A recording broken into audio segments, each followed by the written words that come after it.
नमस्कार मेरे प्यारे दर्शकों, मैं हूं प्रवीण और आप सुन रहे हैं हॉरर कहानी।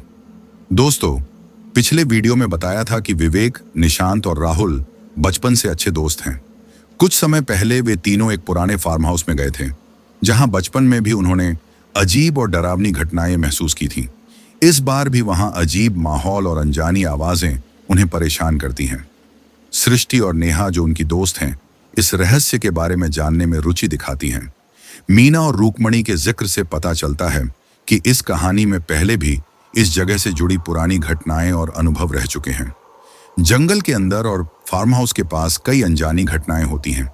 कभी दरवाजों का अपने आप खुलना बंद होना, कभी अचानक ठंडी हवा का बहना और कभी दूर से आती अजीब फुसफुसाहटें।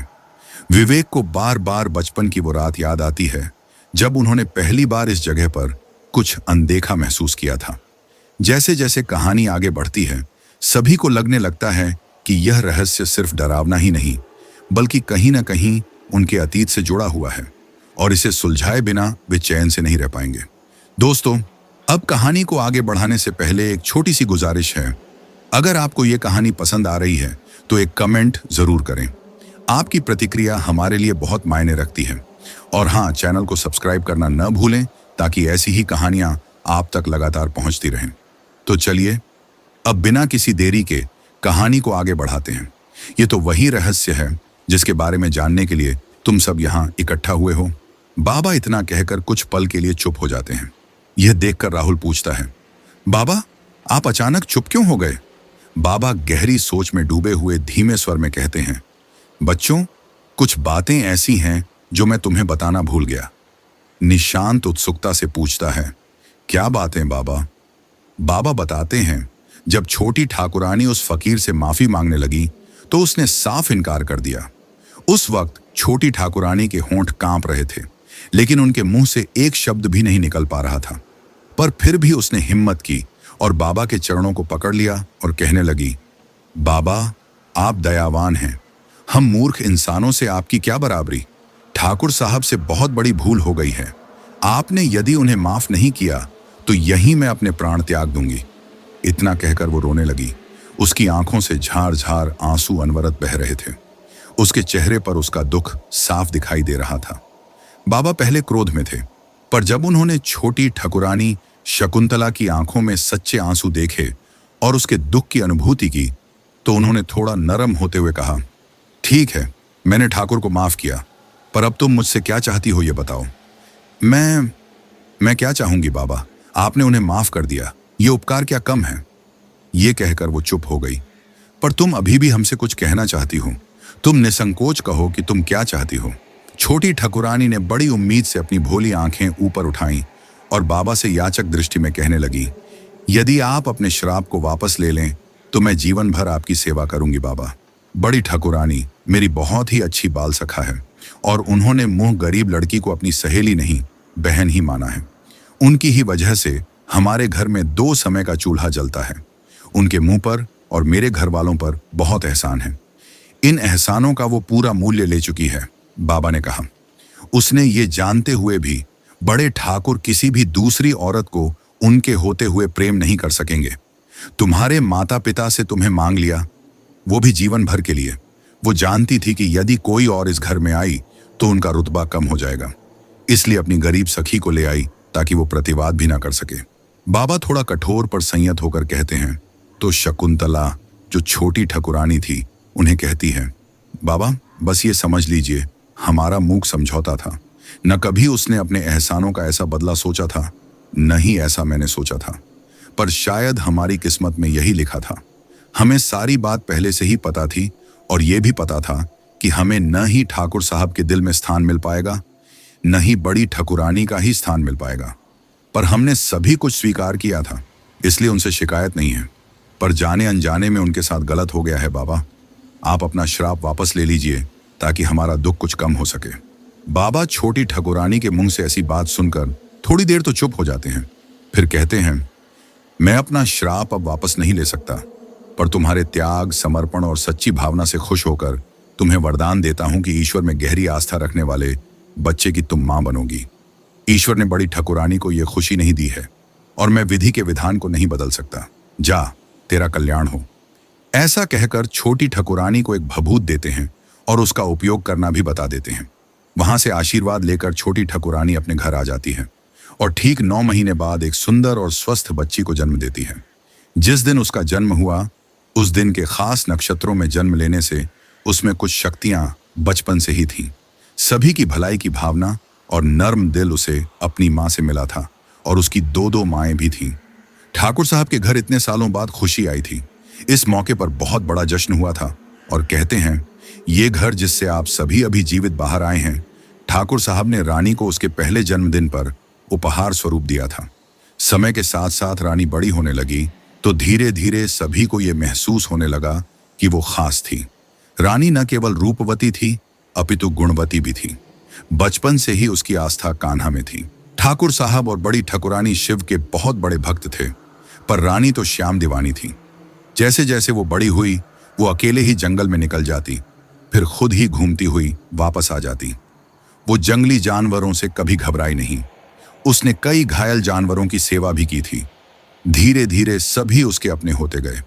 वो पाक कला में न केवल निपुण थी, बल्कि उसे शस्त्र और शास्त्र का भी अच्छा ज्ञान था। उसे बागवानी का बेहद शौक था। फूल उसे बेहद प्रिय थे।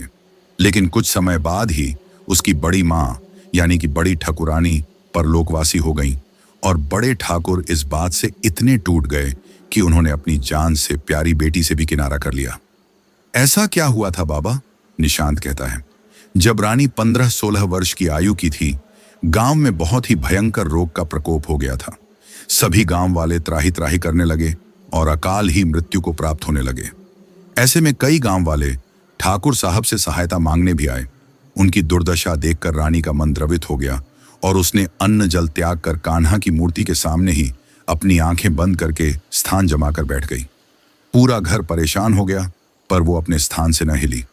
तीसरे दिन उसने आंख खोली और सुबह जल्दी ही स्नान पूजा खुद की, फिर कन्हाई की सेवा कर उनका चरणामृत लेकर गांव की ओर निकल गई। ठाकुर साहब ने बहुत समझाया, पर उसने किसी की न सुनी और अपने कान्हा के चरणामृत से ही 1 हफ्ते में पूरे गांव से रोग का शमन कर दिया। पर अभी भी कुछ घर शेष थे जिन्हें उसने वो चरणामृत नहीं दिया था। वो सभी को केवल चरणामृत का प्रसाद देती थी और उसे ग्रहण करने वाले सभी ठीक हो जाते थे। गांव वालों के लिए वो तभी रानी देवी बन गई थी।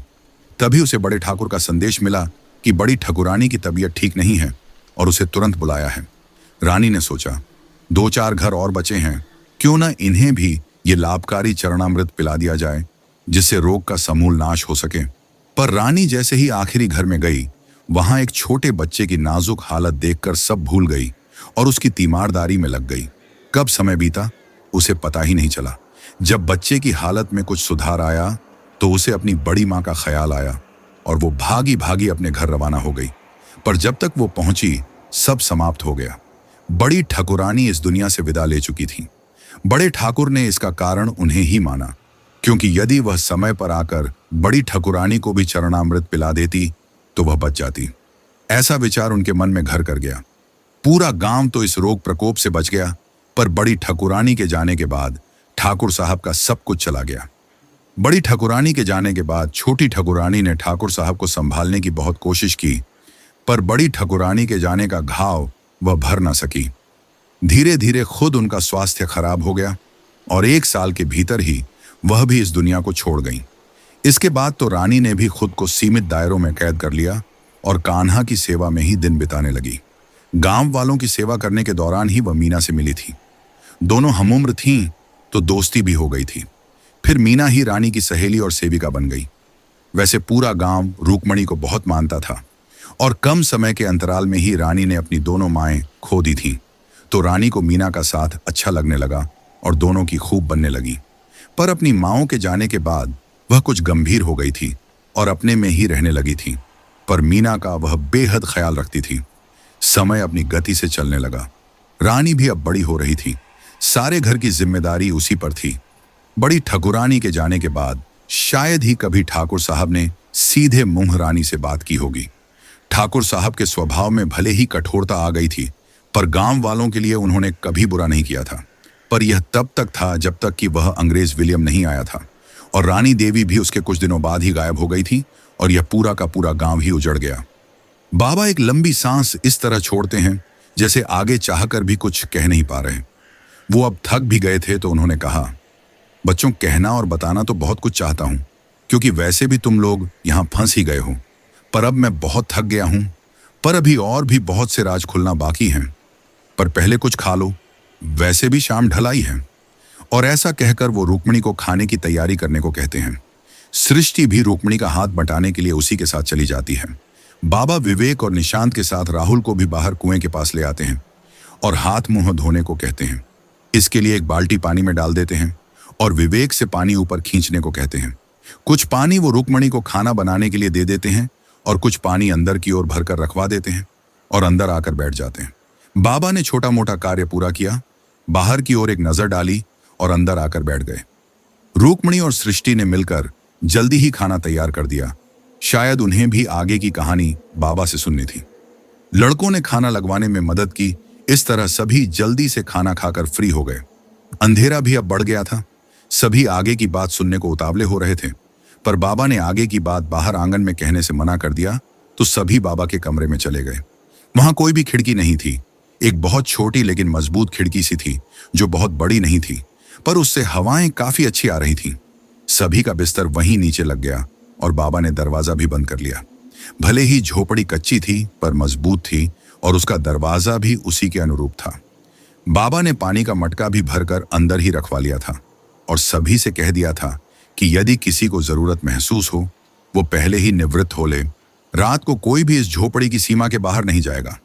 ये सुनकर वो सभी एक दूसरे का मुंह देखने लगे, पर बाबा से कुछ और कहने या पूछने की शायद अब उनमें हिम्मत नहीं बची थी, इसलिए किसी ने एक शब्द भी नहीं कहा।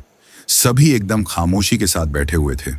तभी विवेक ने धीरे से कहा, बाबा, पता नहीं क्यों, पर जब इतने लोगों के बीच भी शांति छाई हो और कोई आहट या आवाज अचानक आए तो वो और भी डरावनी हो जाती है। वैसा ही हाल सभी का था। पता नहीं, पर शायद एक रात पहले ही जो उनके साथ हुआ था, उसकी यादें सभी के जहन में ताजा हो आई थीं। रात काफी हो गई है, इसलिए सभी आराम करो, हम सुबह बात कर लेंगे। इस खामोशी को बाबा की आवाज ही तोड़ती है। लगभग आधी रात को सभी नींद की गहराइयों में उतर चुके हैं और निशांत को लगता है जैसे कोई उसका हाथ पकड़कर उसे कहीं ले जा रहा है। शायद वो फिर से सपनों की दुनिया में जा रहा है और यही हाल बाकी का भी है। कुछ क्षण बाद सभी फिर से खुद को उस घर में पाते हैं और वहां उन्हें कुछ दिखाई देता है। वो रानी थी, रानी देवी। उसके पिता उसे कहीं चलने के लिए कह रहे थे और रानी वो मना कर रही थी। शायद उसे कुछ अनुभव हो रहा था। उन चारों ने रानी के चेहरे को गौर से देखा। उस पर अब शांति की जगह चिंता थी, ढेर सारी चिंता। रानी के पिता शत्रु सिन्हा अब बाहर बैठे हुए थे, साथ में वो विलियम भी था। उन्होंने रानी के आने से पहले ही कुछ बातें की। अब रानी अपने पिता के पास तैयार होकर आ चुकी है और वो दोनों अब बाहर जा रहे, शायद वहीं जहां अभी ठाकुर साहब जाने के लिए रानी को मना रहे थे। विलियम वहीं बैठा था। अगले ही पल दृश्य बदल चुका है। मीना जल्दी से अंदर आती है और उसके साथ रानी बहुत ही अजीब और अर्धनग्न हालत में जल्दी से अंदर आती है। रानी घायल थी और मीना उसे संभालने की कोशिश कर रही थी। ये सारे दृश्य इस प्रकार आंखों के आगे आ रहे थे जैसे कोई वास्तविक घटना जो कई घंटों या कई दिनों की है, उन चारों की आंखों के आगे कुछ ही पलों में घूम गई थी। और फिर उन्होंने जो देखा उसे देखकर उनकी चीख ही निकल गई। उन्होंने देखा एक सड़ा गला शरीर और एक विभत्स रूप। ये देखते ही चारों चीख पड़े। आंखें खुली तो देखा सूरज सर पर चढ़ आया था और सुबह के 10 बज गए हैं। बाबा उन चारों के पास बैठे हैं और उनको ध्यान से देख रहे हैं। तभी सबसे पहले विवेक की आंख खुलती है और वो बाबा को उन सभी के पास बैठे हुए पाता है। पर यह क्या? उसके सिर में दर्द की तीव्र लहर चल गई और अब वो अपना सिर थामे बैठ गया। तभी बाकी तीनों की भी बारी बारी से नींद खुल जाती है। वो बाबा को अपनी ओर गहरी नजरों से देखते हुए पाते हैं और तभी उन्हें भी सिर में तीव्र दर्द का अनुभव होता है।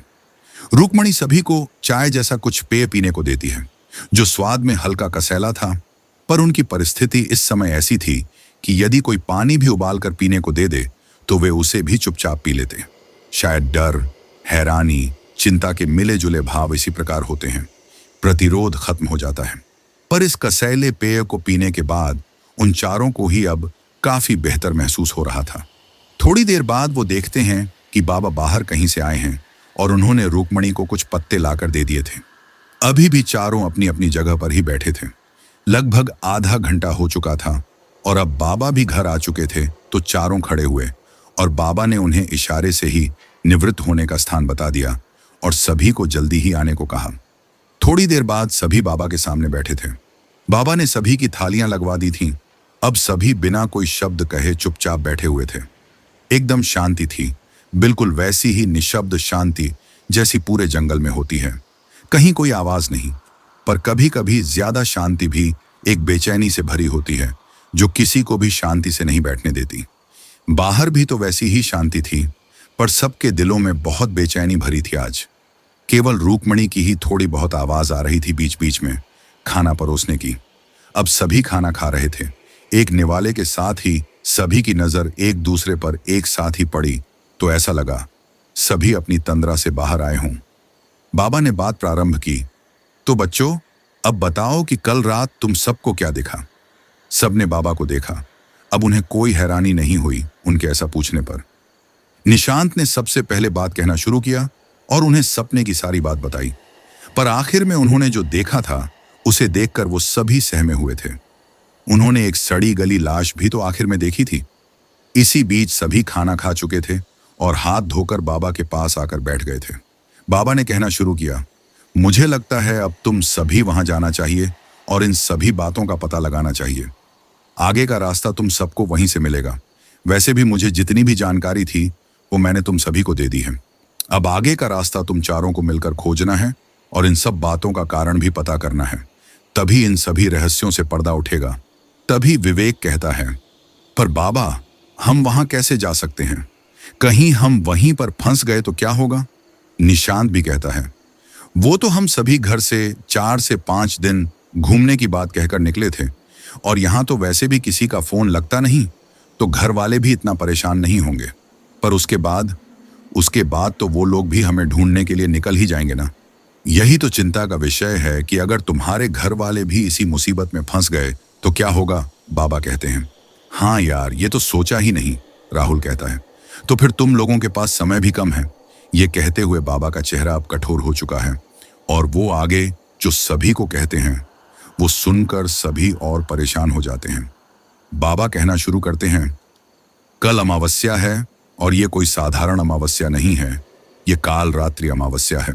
अमावस्या को वैसे भी दुष्ट शक्तियां ज्यादा सक्रिय रहती हैं और इस सबसे बड़ी बात यह है कि काल रात्रि अमावस्या को तो कई लोग अपनी सिद्धियों की पूर्ति के लिए न जाने कैसे कैसे उपक्रम करते हैं। आज की रात 14 की रात है। तुम सभी वहां जाओ और आगे का रहस्य पता करने की भरपूर चेष्टा करो, पर ध्यान रखना केवल आज और कल का पूरा दिन ही तुम लोगों के पास है। यदि तुम इन सारे रहस्यों का पता नहीं लगा पाए तो पता नहीं क्या होगा। क्या होगा बाबा? आप क्या कहना चाहते हैं? सृष्टि सारी बातें सुनकर अब बहुत परेशान हो चुकी थी, इसलिए अब वो बाबा से पूछती है। बाबा ऊपर आकाश की ओर दोनों हाथ उठा देते हैं और कहते हैं, ये तो मुझे भी नहीं पता कि क्या होगा, पर इतना पता है कि कल शाम तक यदि हम कुछ नहीं कर पाए तो कुछ ना कुछ अनर्थ जरूर होगा। पता नहीं रानी कहाँ चली गई थी और ये अब क्या हो रहा है, पर हाँ, मुझे इतना जरूर पता है कि तुम ही हो जो उस जगह जाकर जिंदा वापस आए हो। जरूर इसके पीछे भी कोई कारण होगा। अब तुम लोगों को वही सब पता करना है, पर जल्दी। और ये कहते हुए वो उन्हें कुछ देते हैं और कहते हैं, इसे लेकर जाओ। आगे की यात्रा तुम सबके लिए मंगलकारी हो, ऐसी भगवान से प्रार्थना करूंगा। अब जाओ जल्दी, यहां और समय नष्ट मत करो। अब वो चारों भी इन सब बातों से उकता चुके थे। उन चारों ने आगे बढ़ने और इस रहस्य का पता लगाने का निश्चय किया। वैसे भी वो सारी जिंदगी तो यहां रह नहीं सकते थे। जीवन कभी भी एक ही जगह नहीं ठहरता, और यदि ठहरा तो उस जीवन में बदबू और गंदगी हो जाएगी, बिल्कुल ठहरे हुए पानी की तरह। इसलिए उन्हें आगे तो बढ़ना ही था। चारों ने अपने ईश्वर का स्मरण किया और बाबा का आशीर्वाद लेकर अब वो आगे बढ़ने लगे। उन चारों का दिल बेहद जोर से धड़क रहा था। मौत के मुंह में कौन खुशी से जाता है, पर अब उनकी मजबूरी थी। चेहरे पर डर भी था और घबराहट भी।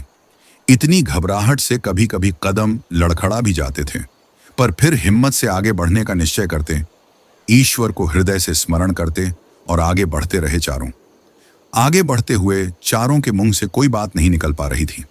वे शायद इसी उधेड़बुन में थे कि कैसे और क्या करें। इसी शांति को तोड़ते हुए निशांत विवेक से कहता है, यार विवेक, ये बैठे बिठाए हम किस मुसीबत में फंस गए हैं, ये तो मुझे भी नहीं पता, पर अब मैं पता करना चाहता हूं। विवेक कहता है, पता नहीं क्यों, पर अब मुझे भी इन सारे रहस्यों पर से पर्दा उठाने की बहुत गहरी मनोकामना है, पर शायद हम जितना आसान समझ रहे हैं ये काम उतना आसान भी नहीं।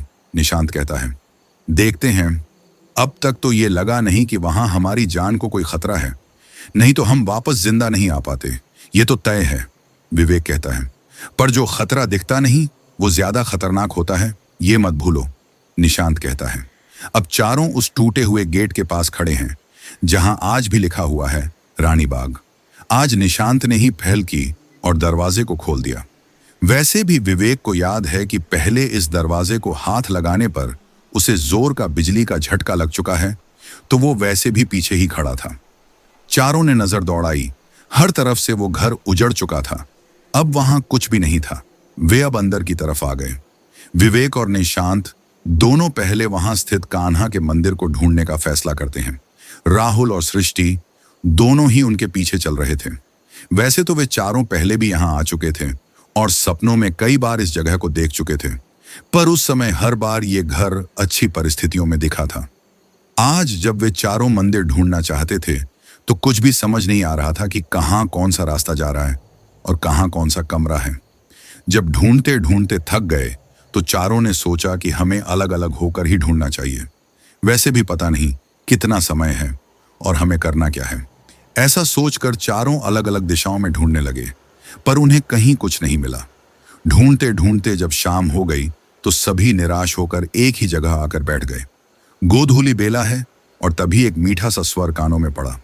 वही खुशबू आसपास महसूस होने लगी जैसी उसके आने के बाद महसूस होती है।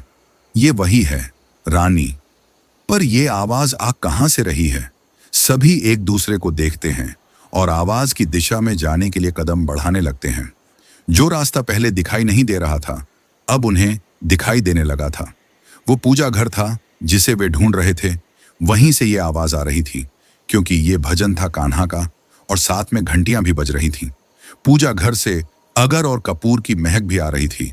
पर जब तक वे वहां पहुंचते उन्होंने देखा कि अचानक ही बहुत सारे काले सांप उनकी ओर बढ़ रहे हैं। अब चारों की डर के मारे बुरी हालत थी। सांप आते ही चारों को घेरने लगे और कुछ तो उनके ऊपर चढ़ भी गए।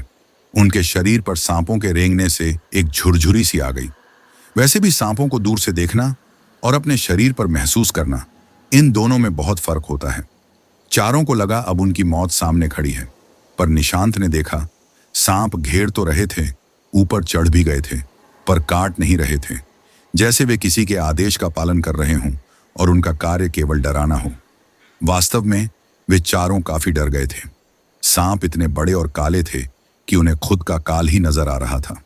निशांत ने अपने मन की बात विवेक और बाकियों को बताई तो विवेक ने जैसे ही हिलने की कोशिश की, एक विशालकाय सांप ने उसकी ओर मुंह खोलकर जोर से फुफकारा। उसका मुंह भी उसके शरीर की तरह विशाल था और ठीक विवेक के सामने था। अब तो विवेक बस बेहोश ही होने वाला था।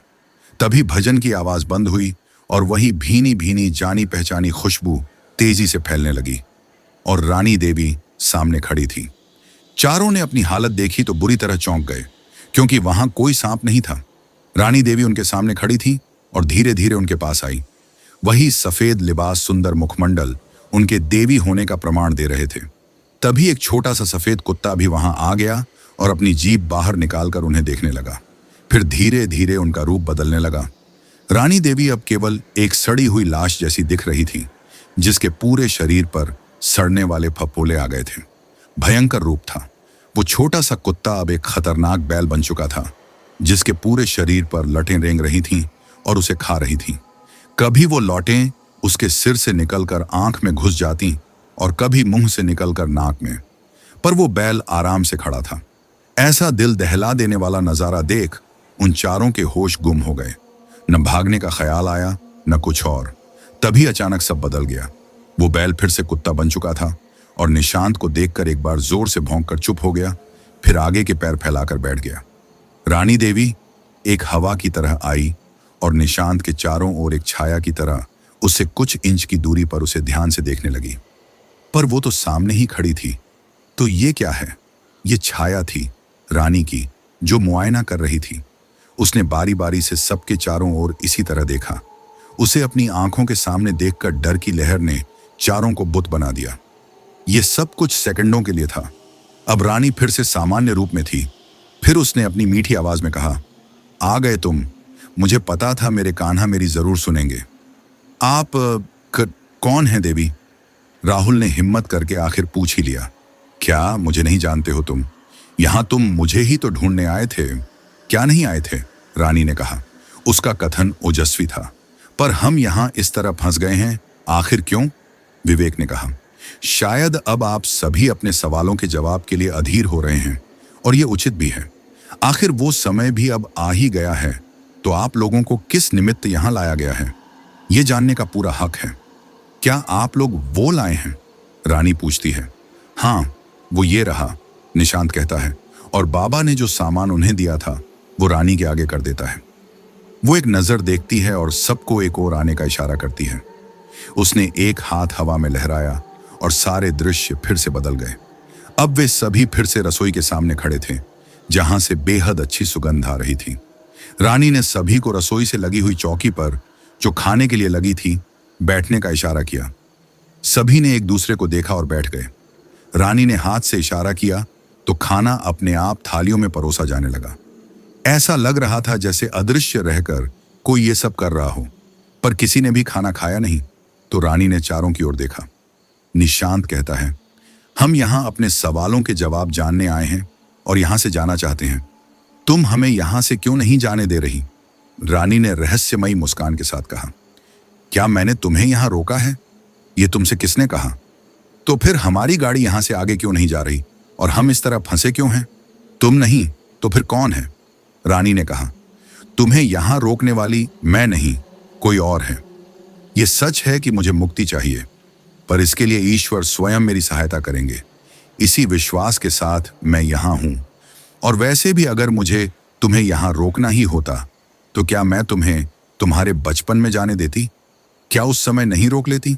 अब विवेक और निशांत के मन में तूफान था कि आखिर हो क्या रहा है, और यदि रानी इन सब के पीछे नहीं है तो फिर कौन है? यह प्रश्न उनके दिमाग में गूंज रहा था। रानी ने आगे कहा, आप सभी निश्चिंत होकर खाना खाइए, क्योंकि लड़ने के लिए ताकत भी चाहिए होती है, और फिर पता नहीं कल आप सभी को भोजन नसीब हो भी या नहीं। इसलिए पहले भोजन कीजिए और बाकी की बात आप सभी को मैं बाद में बताती हूँ। ऐसा कहकर वो फिर से कहीं चली गई। चारों ने खाना खाया। खाना पहले की ही तरह एकदम ताज़ा, गर्म और देशी घी में बना स्वादिष्ट था। सभी ने खाना खाया और वहां से बाहर की ओर आ गए, जहां सोफे लगे हुए थे, और सपनों में उन्होंने वहीं पर सभी को बातें करते हुए कई बार देखा था। वहीं पर रानी बैठी थी और सभी के आते ही उसने सभी को अपने सामने बैठने का इशारा किया। सभी यंत्रवत आकर उसके सामने बैठ गए थे। रानी देवी ने कहना शुरू किया, तो आप सभी को लगता है कि मैंने आप सभी को यहां रोके रखा है?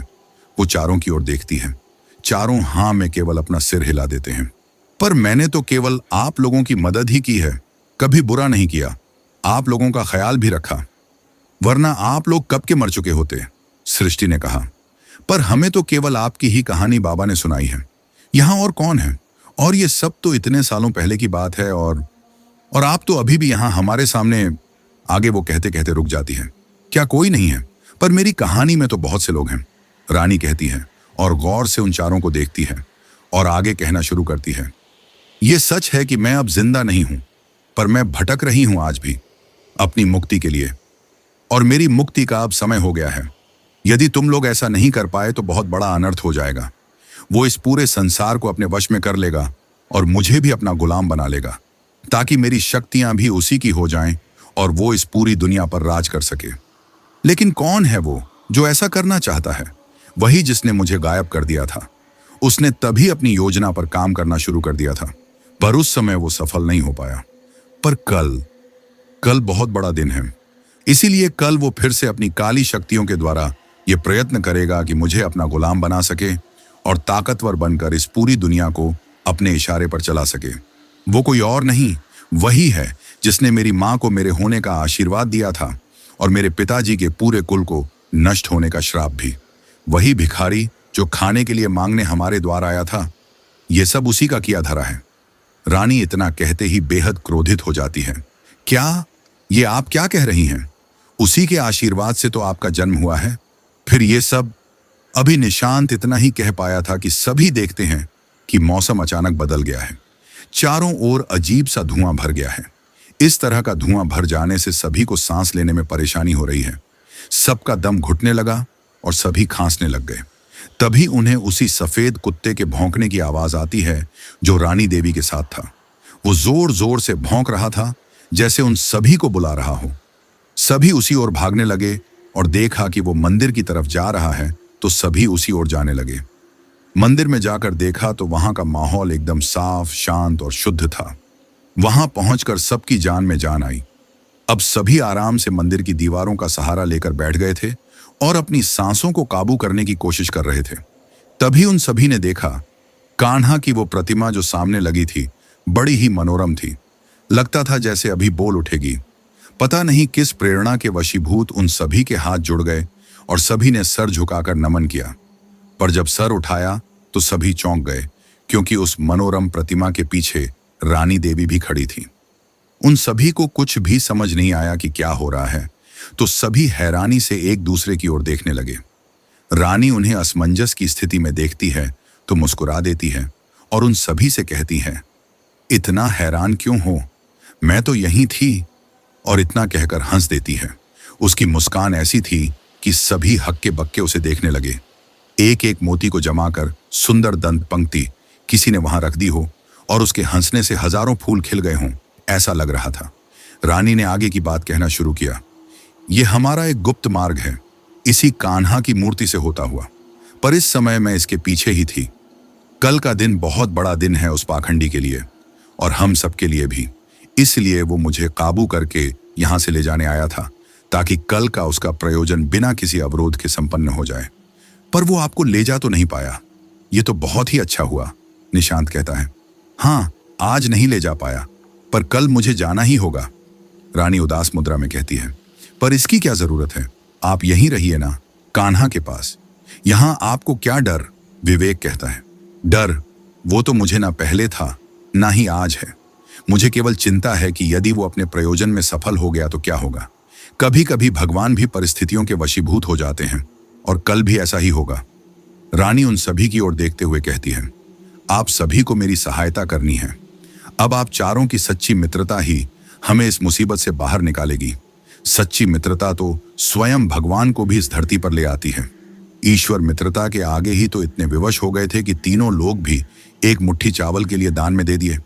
आप चिंता मत करिए, ऐसा कुछ नहीं होगा।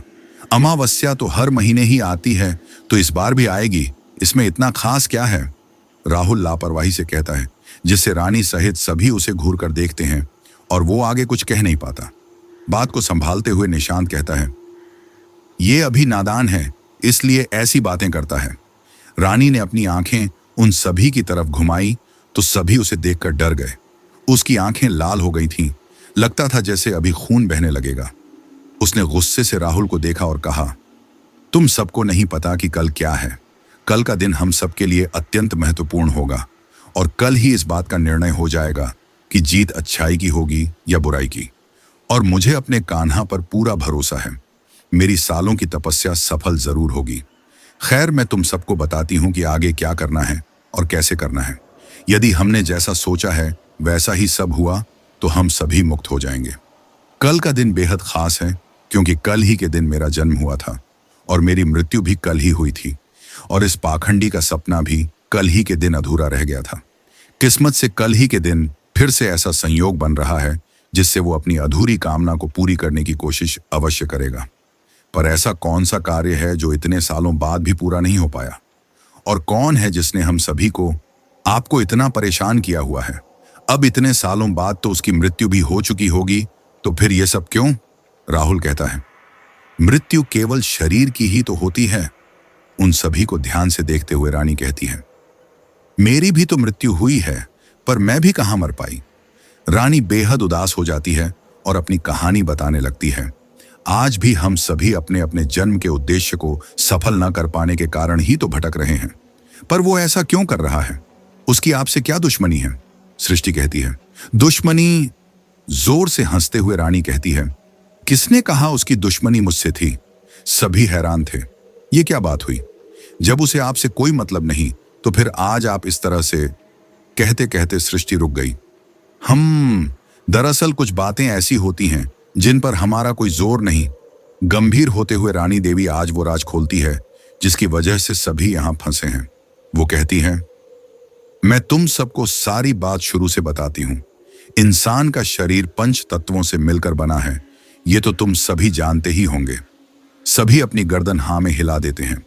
पर क्या ये जानते हो कि यदि कोई इन पंच तत्वों को काबू कर ले तो वो इस दुनिया पर राज कर सकता है? और यही वो चाहता था मुझसे। सभी हैरानी से रानी देवी का मुंह ताकने लगते हैं। इसमें इतना हैरान होने जैसी कोई बात नहीं। तुम्हें रूकमणि के बाबा ने बताया ही था कि मुझ में जन्म से ही कुछ खास बात थी। इस बात का धीरे धीरे मुझे एहसास तब होने लगा था जब मैं केवल 8 या 9 साल की थी। मुझे शुरू से ही इन घने जंगलों में घूमना बेहद पसंद था और किस्मत से घर के पास बहुत जंगल था, तो मैं जब चाहे जंगल में घूमने चली जाया करती थी। ये जंगल तब बहुत घने हुआ करते थे। यहाँ पर बहुत ही जानवरों और पक्षियों की प्रजातियां भी रहती थीं। पिताजी तो शुरू से ही यहीं रहे थे और उन्हें भी यह जंगल बेहद पसंद थे। एक दिन मैं जंगल में घूमने बिना किसी को बताए निकल पड़ी और यूं ही घूमते घूमते कुछ ज्यादा ही जंगल के अंदर आ गई। तभी मुझे अपने पीछे किसी के होने की आहट हुई। पीछे देखा तो वहां मुखिया जी खड़े थे। वे जंगल में रहने वाली एक छोटी बस्ती के मुखिया और बहुत अच्छे व भले इंसान थे। वे पिताजी के लिए ही काम करते थे, पर मुझे जंगल में इस तरह अकेला देखकर उन्हें बहुत हैरानी हुई और जैसे ही उन्होंने मुझसे कुछ पूछना चाहा, अचानक कहीं से एक बेहद बड़ा शेर सामने आ गया और उसके साथ 2 शेरनियां भी थीं जो अलग अलग विपरीत दिशा से हमें घेर कर खड़ी थीं।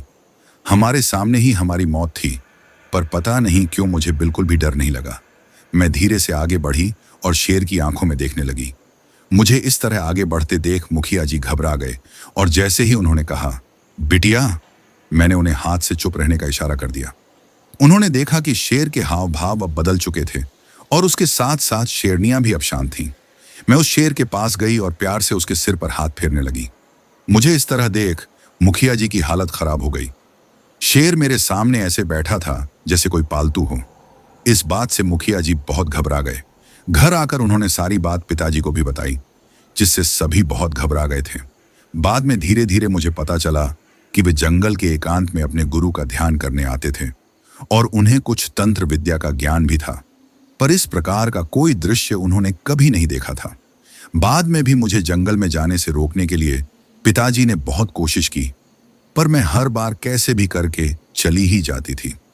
पिताजी नहीं चाहते थे कि मेरी इस प्रकार की शक्तियों के बारे में किसी को भी पता चले, इसलिए उन्होंने मुखिया जी से भी वादा ले लिया था और हमेशा मेरा ध्यान रखने का आग्रह भी किया था, जिसे उन्होंने हमेशा निभाने का वादा किया। मेरी शक्तियां दिन प्रतिदिन मेरे साथ साथ बढ़ने लगीं, पर इस बात का पता बहुत कम लोगों को था। मेरा जानवरों के प्रति लगाव देखकर ही मुखिया जी मेरे लिए इसे खास तौर पर लाए थे। रानी ने इशारा किया अपने सफेद पालतू कुत्ते की ओर। सबने देखा और वह बड़े आराम से अपने दोनों पैर आगे की ओर करके बैठा था और अपनी जीभ बाहर निकालकर सांस ले रहा था। इसका नाम मैंने प्यार से टाइगर रखा था, क्योंकि यह उसी की तरह बेहद फुर्तीला था और धीरे धीरे हम दोनों में भी बहुत गहरी दोस्ती हो गई। मैं जहां भी जाती, टाइगर हमेशा मेरे साथ ही होता था। हम सब बेफिक्र अपने अपने जीवन में बेहद खुश थे, पर किसी की नजर हर समय मुझ पर थी। एक दिन गांव में बहुत भयंकर रोग का प्रकोप आया और हमारी सारी खुशियां एक पल में ही तबाह हो गईं। मैंने सभी गांव वालों को उसमें बचा लिया, पर अपनी बड़ी मां को नहीं बचा पाई और उनके साथ साथ इस घर से खुशियां भी चली गईं। कहते कहते रानी देवी की आंखों में 2 मोती जैसे आंसू आ गए और उन्हें उदास देखकर उनका कुत्ता, जिसका नाम टाइगर था, उनके पैरों में इस तरह लेटने लगा जैसे उनका मन बहला रहा हो और कह रहा हो, आंसू मत बहाओ, मैं हूं यहां। उसका इस तरह से प्यार करना हम चारों को भी अच्छा लग रहा था, पर उसका वह खतरनाक रूप याद आते ही हम सभी डर गए थे। आगे की बात जानने के लिए हम चारों ने बेहद उत्सुकता से फिर से रानी देवी की ओर देखा। उन्होंने आगे कहना शुरू किया, लेकिन मुझे बाद में पता चला कि उस महामारी को गांव में फैलने की वजह प्राकृतिक नहीं थी, बल्कि यह सोची समझी चाल थी उसी गरीब भिखारी की, जिसका नाम पृकु था। वह पिताजी से बदला लेना चाहता था, लेकिन जब उसने मुझे देखा तो उसके मन में एक कुत्सित विचार आया, मेरी कुदरती शक्तियों पर विजय पाने का ख्याल। वह मेरी बलि देना चाहता था, एक ऐसी ताकत को जो मेरे साथ जोड़कर पृथु को बेहद शक्तिशाली बना देती। पंच तत्वों जल, थल, अग्नि, वायु, नभ पर वह नियंत्रण प्राप्त करना चाहता था, और इसके लिए उसने एक चाल चली जो बहुत ही विभत्स थी। परंतु इन सबसे ज्यादा विभत्स था मेरे अपनों का धोखा, जिसकी मैं शिकार हुई थी। असीम दुख की एक गहरी लकीर रानी देवी के सुंदर चेहरे पर आ गई। ऐसा गहरा दुख किसी अपने के द्वारा ही दिया गया होता है। रानी देवी ने आगे कहा, गांव में जिस दिन महामारी फैली थी, यह एक साजिश थी ताकि मेरी ताकत को आजमाया जा सके और समय आने पर मुझसे मेरी शक्तियां छीन ली जाएं। जब बड़ी मां इस दुनिया में नहीं रही तो पिताजी मुझसे भी रूठ गए। उन्हें लगा मैंने जानबूझकर अपनी मां को नहीं बचाया और वह इस दुनिया से चली गई। गांव वालों के प्रति असीम प्रेम की कीमत मैंने अपना सब कुछ खोकर चुकाई। जो पिता मुझ पर जान देते थे, उन्होंने मुझसे मुंह फेर लिया तो मेरी मां उनकी यह बेरुखी बर्दाश्त नहीं कर पाई और 1 साल के भीतर ही चल बसी। लेकिन मैंने अपना सब कुछ खो जाने के बाद भी कान्हा के प्रति लगन नहीं छोड़ी थी। धीरे धीरे जिन जंगलों से मुझे बेहद प्रेम था, उनसे मन विरक्त सा हो गया, तो मैंने अपना सब कुछ कान्हा पर ही वार दिया। गांव में जब महामारी फैली थी, तभी मीना से मेरी दोस्ती हो गई थी और वह मेरी ही देखभाल में अपना समय बिताने लगी। समय यूं ही गुजरता गया और फिर गांव में एक दिन एक अंग्रेज अफसर आया, विलियम। उसके आने के बाद पिताजी और भी बदल गए। विलियम यहाँ गांव में रेल पटरियों के लिए गांव की जमीन चाहता था और इसके लिए उसने पिताजी से एक सौदा किया था, एक ऐसा सौदा जिसकी कीमत बहुत ज्यादा थी। सबकी जिंदगी तबाह हो गई थी, पर पिताजी को और मुझे विलियम की सच्चाई का पता नहीं था कि वह कौन था और किस मकसद से यहाँ आया था। विलियम यहाँ एक सोची समझी साजिश के तहत आया था। उसका काम यहाँ रेल पटरियों के लिए गांव वालों की सहायता प्राप्त करना नहीं था, अपितु यह एक कदम था मेरी और उस पृकु का। हैरानी से चारों कहते हैं, पृकु और विलियम का आपस में क्या संबंध था? और वह तो यहाँ सरकारी कार्य से आया था, फिर यह सब वह क्यों करेगा? जो चीजें हमारी समझ में नहीं आती, मानव स्वभाव उन्हें रहस्य समझ लेता है, लेकिन यह एक चाल थी और इसका पता मुझे तब चला जब सब कुछ हाथ से चला गया। रानी कहती है, विलियम ने पिताजी को धीरे धीरे इस बात के लिए राजी कर लिया था कि वह चाहे तो बड़ी मां उन्हें फिर से मिल सकती हैं और वह हमेशा उनके साथ ही रहेंगी। पिताजी की यह कमजोरी थी कि वह बड़ी मां को दीवानगी की हद तक चाहते थे और इसी बात का फायदा विलियम ने उठाया। वह पिताजी को अपने गुरु के पास ले गया, जो कोई और नहीं बल्कि पृकु ही था। यह उनका पहला कदम था मेरी ओर। जिस दिन मैं यहाँ से गायब हुई थी, मैं गायब नहीं हुई थी, बल्कि पिताजी के साथ एक पूजा में शामिल होने गई थी, रातों रात। इसीलिए किसी को भी पता ही नहीं चल पाया कि उसके बाद क्या हुआ और मैं कहाँ चली गई, लेकिन पिताजी मेरे साथ थे। ये पूजा बड़ी माँ के लिए की गई थी और जब पिताजी ने मुझे बताया कि विलियम के गुरुजी उन्हें बड़ी माँ से आज मिलवाना चाहते हैं, परंतु उन्हें मेरी सहायता की आवश्यकता है, तो मैंने उन्हें बहुत समझाने की चेष्टा की, पर वह नहीं माने और मुझे मजबूरन उनके साथ वहां जाना पड़ा। ओह, तो उस पूजा के बाद क्या आप अपनी बड़ी माँ से मिल पाई? निशांत पूछता है। जो इस दुनिया से चला गया और परमात्मा में विलीन हो गया, वह केवल यादों में ही होता है और कहीं नहीं। वहां जाने के बाद पता नहीं क्यों मुझे कुछ अच्छा नहीं लग रहा था और मुझे किसी बहुत बड़ी साजिश का तीव्र आभास होने लगा, पर मैं पिताजी के आगे मजबूर हो गई थी। पर क्यों? आपने अपने पिताजी को समझाया क्यों नहीं कि जो इस संसार में है ही नहीं, वह कभी भला वापस आ सकता है क्या? विवेक कहता है, मैं पिताजी को नहीं समझा पाई क्योंकि वह पहले ही यह समझते थे कि मैंने जानबूझकर अपनी बड़ी मां को नहीं बचाया था। यदि मैं चाहती तो उन्हें बचा सकती थी। यह बात उनके मन में बैठ चुकी थी। इसी वजह से उन्होंने मुझसे बात करना भी बंद कर दिया था। फिर जब इतने सालों बाद उन्होंने मुझसे बात की और कुछ मांगा, तो मैं मना ही नहीं कर पाई। हाँ, मैंने उन्हें समझाने की कोशिश जरूर की, पर उन्हें लगा मैं सही नहीं हूं और यदि मैं उनके साथ जाने से मना कर देती तो उन्हें यही लगता कि इतने सालों तक जो उन्होंने मेरे बारे में सोचा वही सही था, कि मैंने जानबूझकर बड़ी माँ को नहीं बचाया था। इसीलिए मुझे मजबूर होकर उनके साथ जाना पड़ा। कहीं ना कहीं मेरे मन में यह विचार भी था कि मैं वहां जाकर उन्हें यह साबित कर दूंगी कि किसी पाखंडी ने पिताजी को झूठ कहा है। बड़ी माँ को हम किसी भी तरह अब वापस नहीं ला सकते, और इसीलिए मैं उनके साथ चली गई। पर यही मेरी भूल थी। पिताजी मुझे लेकर उस स्थान पर गए जहां एक हवन और पूजन का आयोजन किया गया था, और करने वाला कोई और नहीं बल्कि पृथु ही था।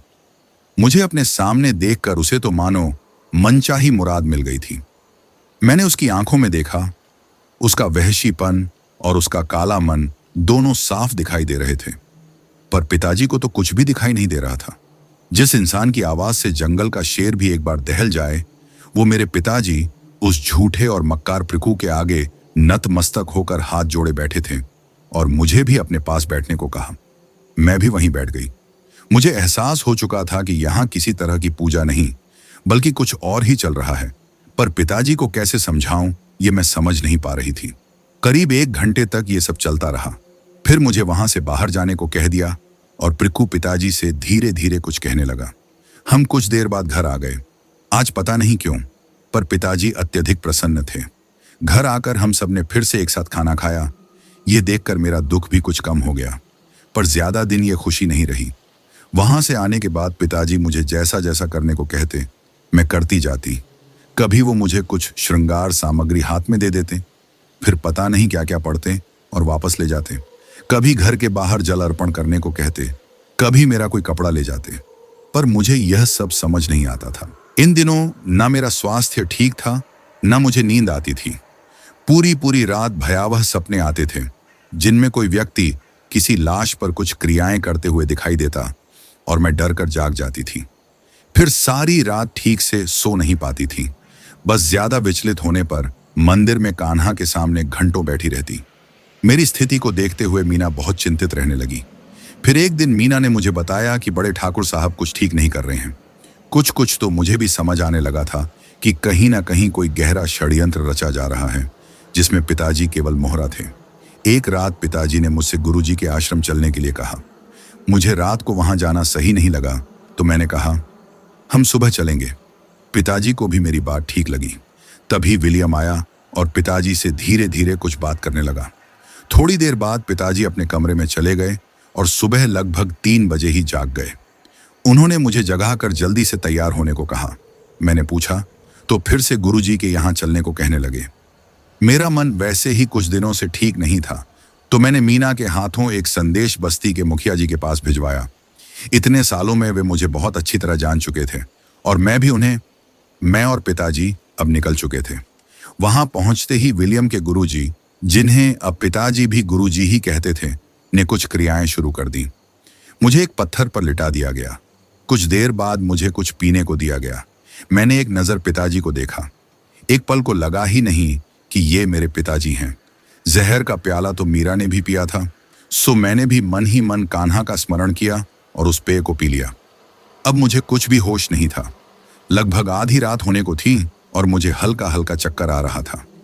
मैं जिस पत्थर पर लेटी थी, मेरा एक हाथ नीचे लटक रहा था, जिसे टाइगर अपनी जीभ से चाट रहा था। लेकिन थोड़ा संभलने पर मैंने जो देखा, उससे मेरे होश उड़ गए। मेरे शरीर पर केवल एकमात्र साड़ी जैसा कपड़ा था। सामने हवन कुंड था और पास में एक तालाब था, जिसका पानी स्याह काला था और उसमें कमल के फूल थे, लेकिन वो भी काले। लेकिन जिसने मेरी चीख निकलवा दी, वह थी मेरे पिताजी की लाश, जो पृथु के हवन के ठीक सामने पड़ी थी। उनका रक्त एक खोपड़ी में भरा हुआ था और लाश को बेहद विभत्स तरीके से काटा गया था। मेरी चीख सुनकर पृथु ने अपने सेवकों को इशारा किया। शायद वह हवन से उठ नहीं सकता था। सेवक मेरे पास आकर खड़े हो गए। मेरे होश अब ठिकाने पर नहीं थे। मैंने उठने की कोशिश की तो देखा मेरे हाथ पर एक चीरा लगा हुआ था। मेरा सिर अब घूम रहा था। शायद उस पेय की वजह से मुझे होश नहीं था। आंख खुलते ही जो नजारा देखा, उससे कुछ समझ नहीं आ रहा था। तभी मैंने अपनी बाईं ओर किसी को देखा। ये मीना थी। मीना को छुपा हुआ देखकर मैं समझ गई कि परिस्थिति बेहद गंभीर है और मेरा यहां से निकलना मुश्किल है। मैं कुछ सोच ही रही थी कि विलियम वहां आया और मेरे पास खड़ा हो गया। उसकी नजरें अजीब थीं। अंधेरे में साफ साफ दिखाई नहीं दे रहा था, लेकिन लगा जैसे वह विलियम नहीं कोई और है। मैंने गर्दन उस ओर घुमाई जहां पहले मीना थी, पर अब मीना वहां नहीं थी और न ही टाइगर। मेरी स्थिति ऐसी थी कि मुझे सब वहम लग रहा था, सो मैं वहीं पड़ी रही। तभी विलियम अजीब हरकतें करने लगा। हवन से अजीब सा धुआं एक आकृति ले रहा था और विलियम घुटनों पर बैठा था, आकाश की ओर मुंह खोले हुए। हवन से निकला सारा काला धुआं अब उसके मुंह में जा रहा था। जैसे जैसे वह धुआं उसमें समाता गया, उसका रंग और शरीर बदलने लगा। वह किसी काले भयानक दानव जैसा लगने लगा। दोनों सेवक वहां से चले गए और कुछ क्षण बाद 2 मटकों में कुछ भरकर लाए और मेरे शरीर पर उड़ेल दिया। मैं जो सिर्फ गर्दन ही हिला पा रही थी, अब उस तरल के कारण शरीर में हलचल महसूस करने लगी। ऐसा लगने लगा मानो हजारों चींटियां शरीर पर चल रही हों। विलियम अभी भी सामने था। पृथु के मंत्र और हवन लगातार चल रहे थे। कुछ देर बाद विलियम मेरी ओर मुड़ा और मुझे यकीन नहीं हुआ कि यह वही है। वह पूरी तरह बदल चुका था और खौफनाक तरीके से मेरी ओर बढ़ रहा था। एक सेवक फिर आया, उसके हाथ में काला कमल का बड़ा फूल था। उसने वह फूल मेरे वक्ष के ऊपर रखा और चला गया। विलियम अब और करीब आ गया। उसने मेरा कपड़ा झटके से खींचकर फेंक दिया और गंदी नजरों से देखने लगा। जैसे ही उसने मुझे छूना चाहा, अचानक उसकी जोरदार चीख निकल गई। उसकी चीखें इतनी भयानक थीं कि जंगल के पक्षी भी डरकर शोर मचाने लगे। माहौल बेहद डरावना हो गया। तभी मैंने देखा पृथु के पीछे मुखिया जी खड़े थे और उनके भयानक वार से पृथु के मंत्र बाधित हो गए थे। इसी कारण जो भी विलियम के शरीर में था, उसे भयंकर पीड़ा हो रही थी। तभी मीना दौड़ती हुई आई, मेरे शरीर पर कपड़ा डाला और सहारा देकर उठाया। विलियम तड़पते हुए भी हमारी ओर झपटने ही वाला था कि टाइगर बीच में आ गया और भौंकने लगा। इससे विलियम और परेशान हो गया क्योंकि हवन पूरा नहीं हुआ था। मुखिया जी चिल्लाए, बेटी भाग जाओ यहां से, इस दुष्ट को मैं रोकता हूं। तुम कान्हा जी के मंदिर चली जाओ, वहां यह राक्षस तुम्हारा कुछ नहीं बिगाड़ पाएगा। वह लगातार कहते जा रहे थे, भागो, जल्दी भागो। रानी देवी की आंखों से आंसू बहने लगे। चारों सुनने वाले हैरान और डरे हुए रानी को देख रहे थे। रानी बोली, इसी अधूरे काम को वह आज फिर पूरा करना चाहता है, क्योंकि पृथु ने जिसकी पूजा की थी वह कोई मामूली शक्ति नहीं थी। वह मुझे भोग स्वरूप देना चाहता था। उसके बाद मेरी आत्मा को अनंत काल के लिए गुलाम बना लेता। रानी ने गहरी सांस ली और कहा, मुखिया जी ने हमें तो भगा दिया, लेकिन खुद को नहीं बचा पाए। पृथु ने उन्हें हवन की प्रचंड अग्नि में होम कर दिया। यह सुनकर मीना और मैं जैसे तैसे भागने लगी। घोड़ा गाड़ी में बैठकर हम भागे, लेकिन रास्ते में एक राक्षस आ गया। घोड़े डरकर बेतहाशा भागे और रानी बाग के गेट के बाहर जा खड़े हुए। घर के नौकरों ने गाड़ी देखकर गेट खोल दिया। तभी पीछे से वह राक्षस जो विलियम के शरीर में था भी आ गया। उसे देखकर घर के नौकरों ने लाठियों से उस पर हमला कर दिया। उसे एक पल भी नहीं लगा, उसने सभी को एक झटके से दूर फेंक दिया। लेकिन उसी बीच में मीना मुझे अंदर ले आई। सभी नौकर इतने शोर से पहले ही बाहर आ चुके थे।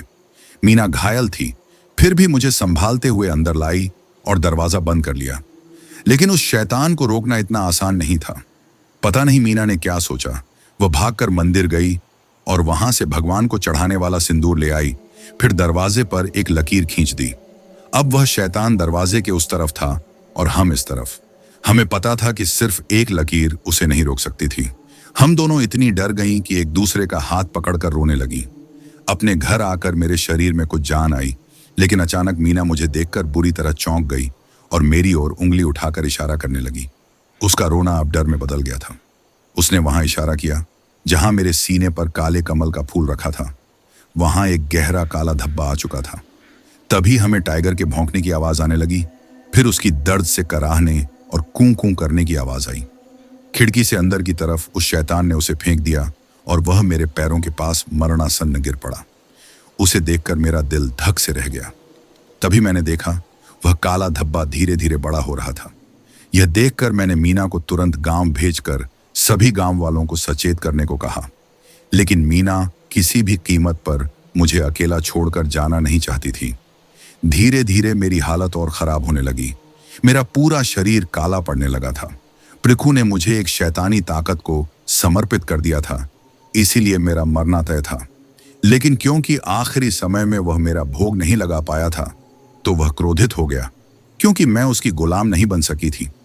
मैंने मीना को अपनी कसम देकर पीछे के रास्ते गांव भेज दिया। अब रात का दूसरा पहर शुरू हो चुका था। मैंने किसी तरह खुद को संभाला, तभी बाहर से मेरे पिताजी की आवाज आई, जैसे वह मेरा नाम लेकर मुझे बुला रहे हों।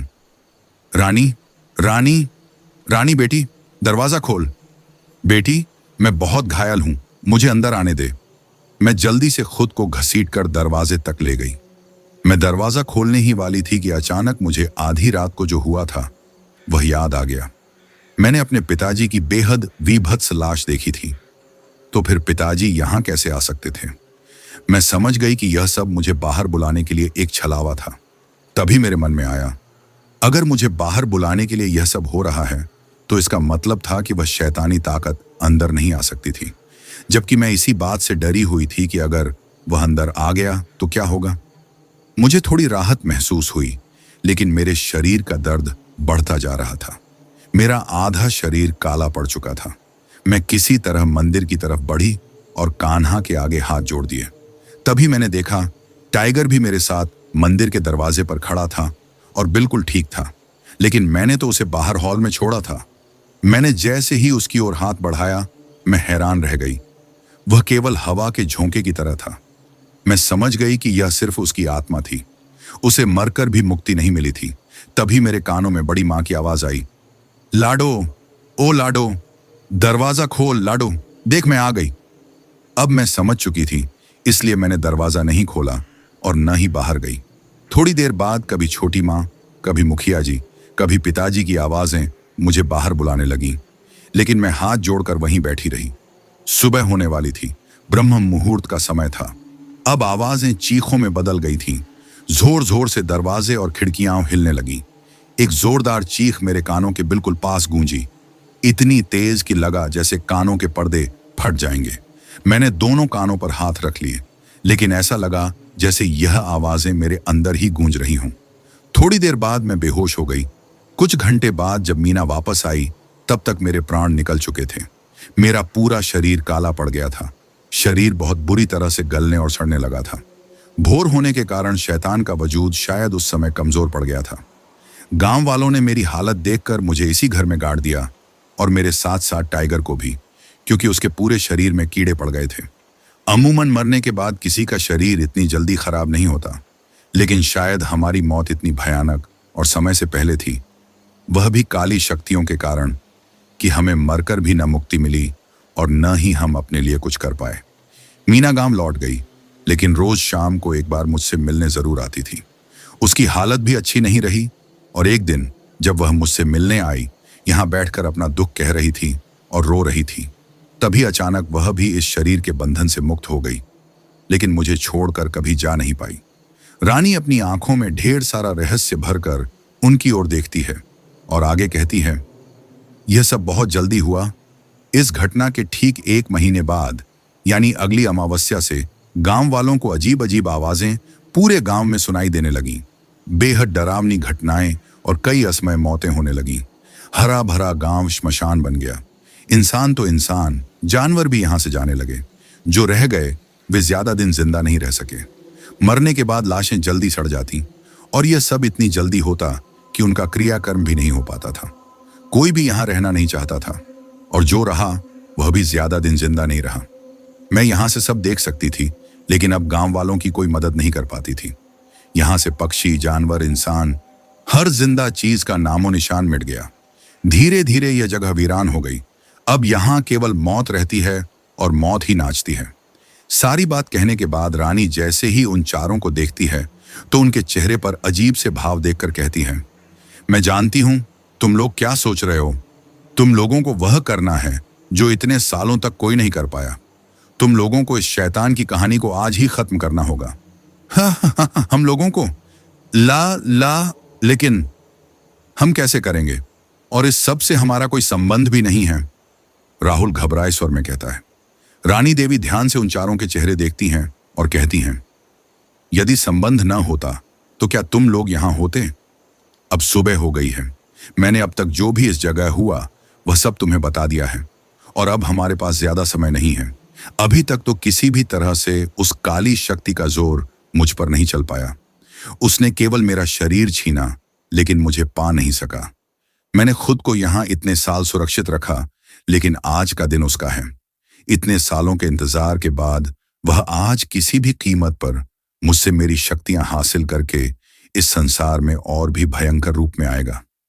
तुम्हें मिलकर उसे रोकना होगा। किसी भी समय वह फिर से यहां आएगा, क्योंकि इतने साल पहले उसकी पूजा और दूषित मनोकामना अधूरी रह गई थी। आज वह किसी भी हाल में उसे पूरी करेगा और ठीक उसी समय मुझे उस पूजा के लिए वहां ले जाएगा जहां से यह सब शुरू हुआ था। इससे पहले मैं तुम्हें बताती हूं कि क्या और कैसे करना है। इतना कहकर वह उन्हें कुछ समझाती है। जैसे ही रानी की बात खत्म होती है, अचानक मौसम भयानक रूप बदल लेता है। चारों घबराकर इधर उधर छिपने की जगह ढूंढने लगते हैं। जिसे जो जगह ठीक लगती है वह वहीं छिप जाता है। सिर्फ टाइगर के भौंकने की आवाजें आ रही हैं।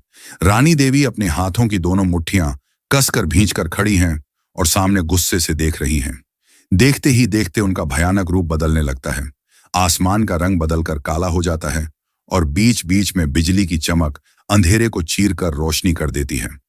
तभी एक बेहद कर्कश चीखने की आवाज गूंजने लगती है। चारों अपने हाथों से कान ढक लेते हैं और तभी रानी देवी, जो विभत्स रूप में हैं, धुएं में बदलकर सामने के तूफान में समा जाती हैं। धीरे धीरे सब कुछ शांत हो जाता है। अब उन चारों को वह कार्य करना है जो रानी देवी उन्हें बताकर गई हैं।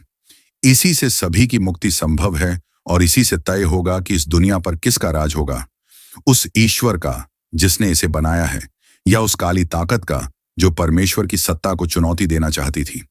कुछ क्षणों के बाद जब वह काले धुएं का गुब्बार गायब हुआ, चारों अपनी अपनी छुपी हुई जगह से बाहर निकले, पर हैरान थे क्योंकि रानी देवी कहीं नहीं थी, वह जा चुकी थी।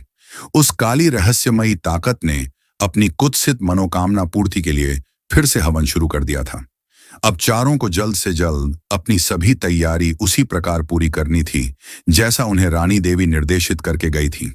समय बेहद कम था और कठिनाइयां अधिक, पर अब विवेक, निशांत और राहुल सृष्टि के मन में परिवर्तन था, और वह यह कि अब चारों ही उस दुष्ट के प्रति क्रोध से भर गए थे। उसकी कुत्सित अभिलाषाओं के परिणाम स्वरूप एक हंसता खेलता गांव और एक पवित्र आत्मा दुख झेल रही थी, और आगे भी न जाने क्या होने वाला था। विवेक और निशांत ने रानी के द्वारा बताई गई सभी सामग्री एकत्र की और चारों निकल पड़े उस रास्ते पर जहां उन्हें आगे अपनी मंजिल मिलने वाली थी। पर वे चारों अकेले नहीं थे। उन्हें रास्ता बताने के लिए टाइगर भी साथ था, जो उन्हें रानी देवी के पास ले जा रहा था। चारों घर से निकल गए थे और सबसे पहले घर के पीछे बने जंगल के अंदर की ओर चले गए। जंगल से होते हुए वे उस स्थान तक पहुंच गए जहां यह काला खेल खेला जा रहा था।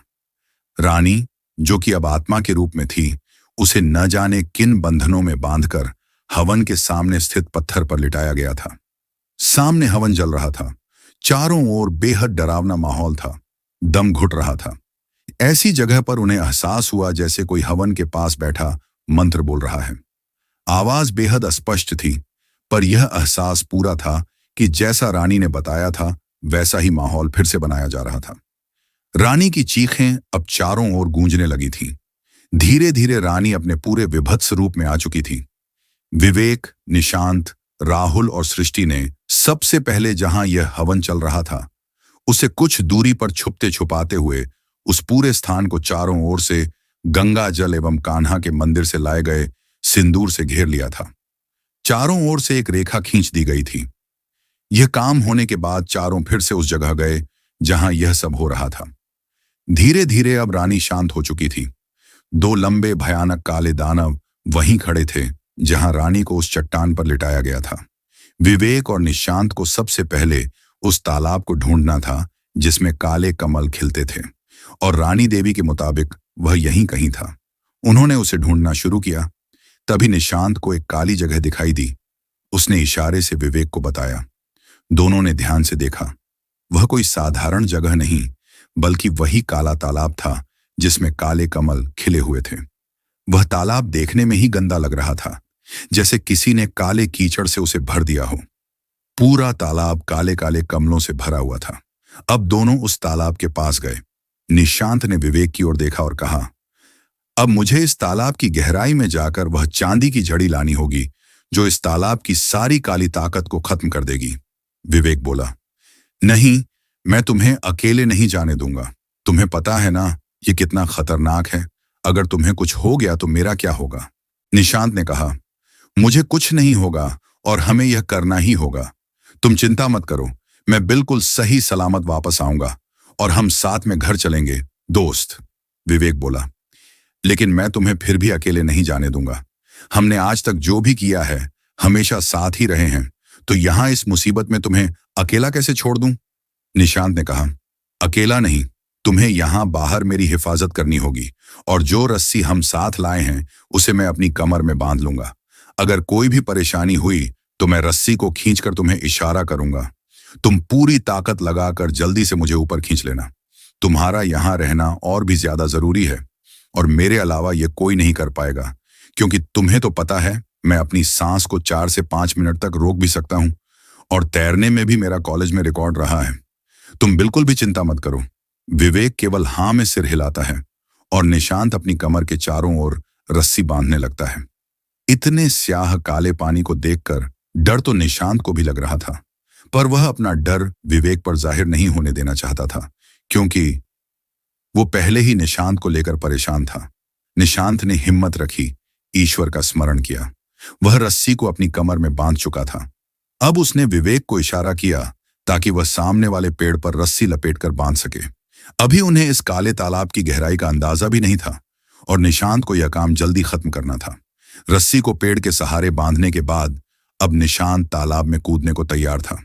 वह धीरे धीरे तालाब के किनारे गया और विवेक को देखकर मुस्कुराया।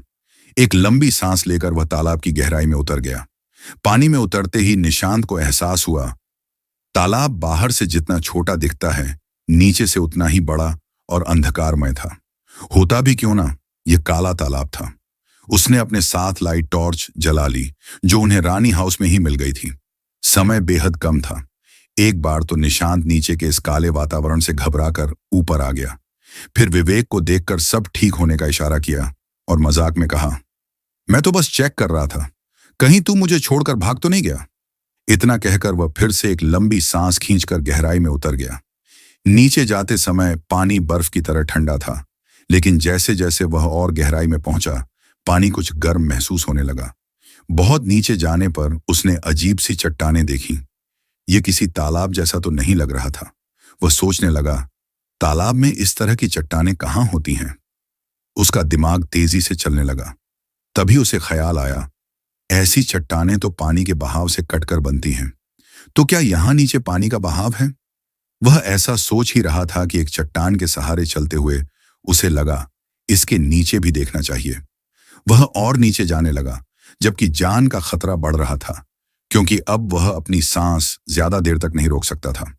तभी उसने देखा, नीचे पानी रहित जमीन थी। निशांत फौरन उस ओर गया और वहां जाकर जमीन पर लेट गया। लंबी लंबी सांसें लेने लगा। अगर यह सूखी जगह न मिलती तो आज उसकी मौत पक्की थी। अच्छा, तैराक होते हुए भी कोई अपनी सांस बहुत देर तक नहीं रोक सकता। थोड़ी राहत मिलने के बाद निशांत ने चारों ओर देखा।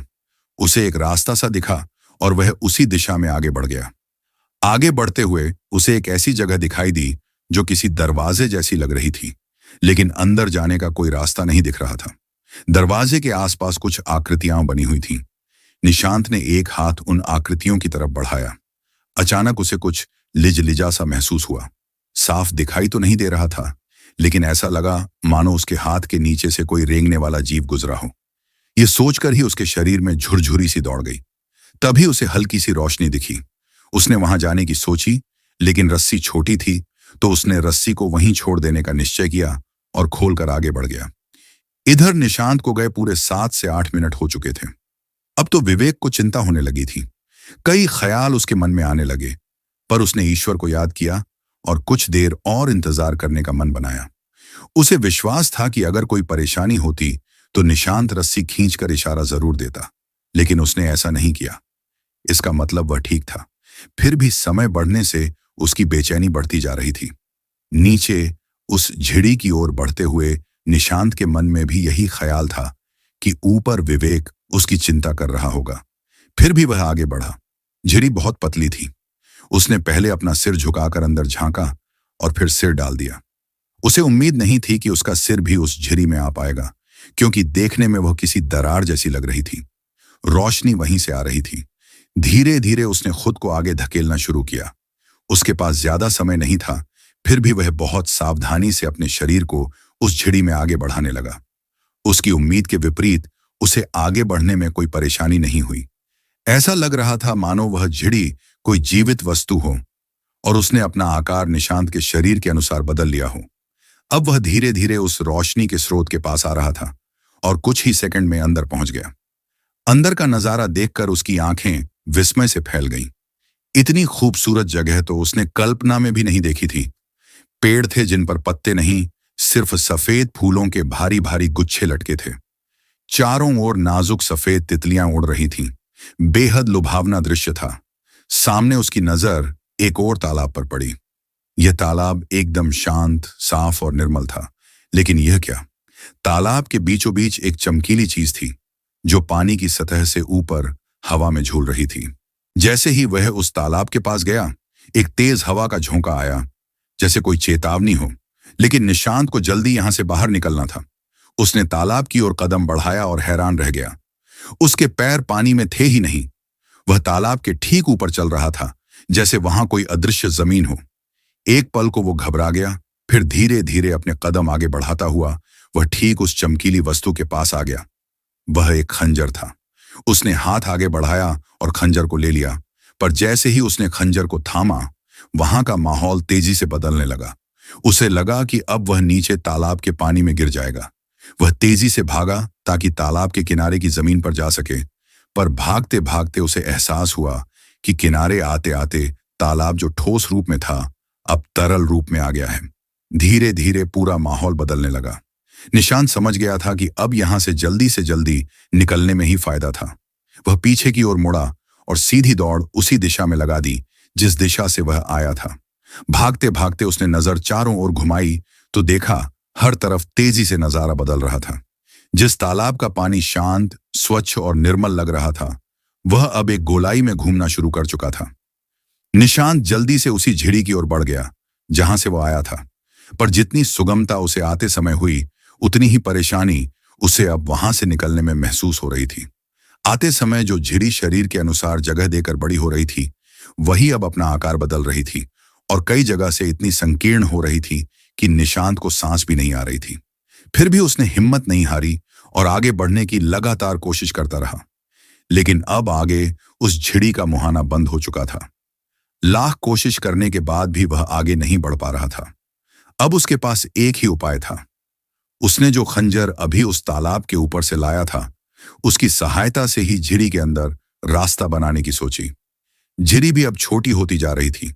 लग रहा था जैसे यह झिड़ी निशांत को यहीं दबाकर मारना चाहती है। निशांत को सांस नहीं आ रही थी, उसका दम घुटने लगा। अचानक उसने अपना पूरा जोर लगाया और एक जोरदार वार उस झिड़ी के बंद मुहाने पर कर दिया। अचानक ही उस झिड़ी ने निशांत को उगल दिया और निशांत सीधा उस तालाब में गिर गया। वह गहराई में जा रहा था। उसने देखा गहराई में एक छोटा सा पत्थर चमक रहा है। वह उसके करीब गया तो देखा वहां ऐसे बहुत सारे पत्थर थे और वे सभी किसी चीज से चिपके हुए थे। तालाब का पानी अभी भी गोल गोल घूम रहा था और अब उसके साथ साथ निशांत भी। वह चाहकर भी तैरकर ऊपर नहीं आ पा रहा था। यहां निशांत की जान खतरे में थी और उसे बहुत समय भी लग रहा था, तो विवेक ने अब रस्सी को खींचकर निशांत को बाहर लाने का फैसला किया। जैसे ही उसने रस्सी को खींचना चाहा, उसे किसी के वहां आने की आहट सुनाई दी। अचानक ही मौसम बेहद खतरनाक हो उठा। विवेक भागकर पेड़ के पीछे छुप गया और वहीं से सब देखने लगा। कुछ काली सी परछाइयां वहां आईं। उनके पैर जमीन पर नहीं थे, सिर्फ उनका लंबा काला चोगा ही जमीन पर घिस रहा था। वे दो थे। हवा की तरह हल्के होकर वे चल रहे थे या उड़ रहे थे, समझ नहीं आया। उनमें से एक ने सिर्फ अपना हाथ आगे बढ़ाया। वहां उसका हाथ न होकर उंगलियों के स्थान पर केवल हड्डियां थीं और उनमें भी उसके लंबे नाखून दिखाई दे रहे थे। विवेक यह सब देखकर डर गया। उसे अब चिंता थी कि कहीं इसी समय अगर निशांत बाहर आ गया या उस पर कोई मुसीबत आई तो वह क्या करेगा। ये सोचकर उसका कलेजा मुंह को आ गया। उसके मन में ख्याल आने लगे, कहीं इन्हें निशांत के बारे में पता तो नहीं लग गया? ये यहां क्यों आए हैं? ये सब ख्याल उसके मन में आ ही रहे थे कि उसने देखा एक बड़ा सा काला कमल अब उसके हाथ में था। ये देखकर विवेक ने मन में सोचा, ओह, तो ये इसलिए यहां आए थे? मतलब अब हमारे पास समय नहीं बचा है। उस शैतान ने रानी देवी की आत्मा की बलि चढ़ाने का पूरा इंतजाम कर लिया था। अब हमें जल्द से जल्द वहां पहुंचना ही होगा। पर यह निशांत कहां रह गया? ये सोचते हुए उसने पलट कर देखा तो अब वो दोनों परछाइयां वहां नहीं थीं। इसका मतलब अब जल्द से जल्द निशांत की रस्सी को खींचकर उसे बाहर निकालना था। पूरी सावधानी से विवेक फिर से तालाब के पास गया। तभी अचानक तालाब की हलचल देखकर रुक गया। अभी तक जो तालाब एक कीचड़ के ढेर की तरह लग रहा था, अचानक उसमें इतनी हलचल क्यों होने लगी? अचानक ही बाहर का मौसम भी रंग बदल चुका था। विवेक ने नजर उठाकर ऊपर आसमान में देखा तो पूरा आकाश उसे लाल रंग का महसूस हुआ। लगा जैसे आकाश में भी खून उतर आया हो। तभी अचानक ही उस काले तालाब का पानी एक तेज बौछार के साथ उछला। अचानक ऐसा होने से विवेक डर गया और कुछ कदम पीछे हो गया। वह उस पेड़ के पास भागा जिस पर उसने निशांत की रस्सी का दूसरा छोर बांधा था। वह अब और इंतजार नहीं करना चाहता था। वह जल्दी जल्दी रस्सी को खींचने लगा। उसे हैरानी हुई कि उसे रस्सी खींचने में ज्यादा जोर नहीं लगाना पड़ रहा था और जल्द ही उसे इसका कारण समझ आ गया। रस्सी का खाली सिरा उसके हाथ में था। उसे खाली देखकर विवेक को जोरदार झटका लगा। उसे विश्वास ही नहीं हो रहा था कि उसने इतनी आसानी से निशांत को खो दिया था। विवेक अभी अपने दुख में ही डूबा हुआ था कि उसने देखा अचानक बारिश होने लगी। उसे कुछ समझ नहीं आ रहा था। पूरा माहौल ही बदल चुका था। लग रहा था कि इससे भी बड़ा तूफान आना अभी बाकी था। तालाब की हलचल अभी रुकी नहीं थी, बल्कि और बढ़ गई थी। तभी बारिश का पानी विवेक को कुछ चिपचिपा सा महसूस हुआ। उसने चारों ओर हो चुके घोर अंधेरे में ही गौर से देखने की कोशिश की। देखते ही उसके चेहरे का रंग बदल गया। या ये तो खून है। वह देखते ही घबरा गया। तो क्या सब कुछ खत्म हो गया है? हम लेट हो गए? निशांत भी नहीं रहा? वह अपने ही सवालों में खोया था। अपने दोनों हाथों से अपने चेहरे को ढककर वह फूट फूट कर रोने लगा और कहने लगा, हे ईश्वर, क्या यही तुम्हारा न्याय है? और तभी तालाब से पानी की एक जोरदार बौछार के साथ निशांत बाहर आया और आकर सीधे विवेक के पास गया। उसे पता था विवेक उसकी चिंता कर रहा होगा। उसने विवेक के कंधे पर हाथ रखा तो विवेक ने सिर को ऊपर उठाकर देखा। सामने निशांत को खड़ा देखकर पहले तो उसे विश्वास नहीं हुआ। उसकी चेतना ने साथ छोड़ दिया था। निशांत ने एक बार फिर से उसे हिलाया तो उसकी चेतना वापस आ गई। विवेक ने जल्दी से निशांत को गले से लगा लिया और फिर से रोने लगा। निशांत ने विवेक को संभाला और कहा, अब सब ठीक है, हमारे पास समय नहीं, जल्दी चलो, इस खेल को आज समाप्त करना है, चलो उठो। निशांत के इतना कहते ही उसमें फिर से हिम्मत आ गई और वह खड़ा हो गया। उसे अब तक पता ही नहीं चल पाया कि कब खून की बारिश पानी में बदल गई। तालाब भी धीरे धीरे अपना रूप बदल रहा था। ऐसा लग रहा था जैसे एक ही सिक्के के दो पहलू हों, एक तरफ काले कमल और दूसरी ओर कुछ और, जो अब पलट रहा था। सारे कमल अब पानी में डूब चुके थे। उन दोनों ने भी आगे की ओर दौड़ लगा दी। उन्हें अब जल्द से जल्द वहां पहुंचना था जहां हवन चल रहा था। जल्दी जल्दी चलते हुए ही विवेक ने निशांत से पूछा कि क्या उसे वह जड़ी मिल गई, तो उसने अपने हाथ को आगे बढ़ा दिया और हाँ में गर्दन हिला दी। जल्दी जल्दी चलते हुए वे लोग उस हवन के पास पहुंच गए। पर उन्हें यह देखकर बहुत हैरानी हुई कि यहां तो मौसम बिल्कुल सही था। न बारिश, न कोई तूफान, बस हवन जल रहा था और अब सारी परछाइयां स्पष्ट थीं। हवन के सामने बैठा पृथु जोर जोर से मंत्रोच्चारण कर रहा था।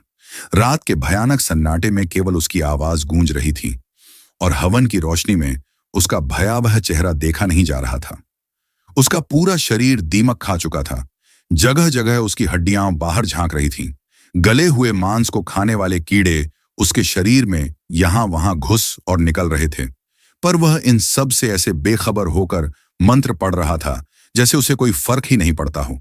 उसका ऐसा रूप देखकर विवेक और निशांत का डर से बुरा हाल था। दूसरी ओर राहुल और सृष्टि का भी यही हाल था। विवेक और निशांत जाते समय उन्हें यहीं से सभी पर दूर से नजर रखने को कह गए थे। ये सब देखकर उनकी हालत और भी खराब हो गई। उनका डर और बढ़ गया जब उन्होंने आगे का नजारा देखा। हवन से उठता हुआ धुआं अब आकार लेने लगा था।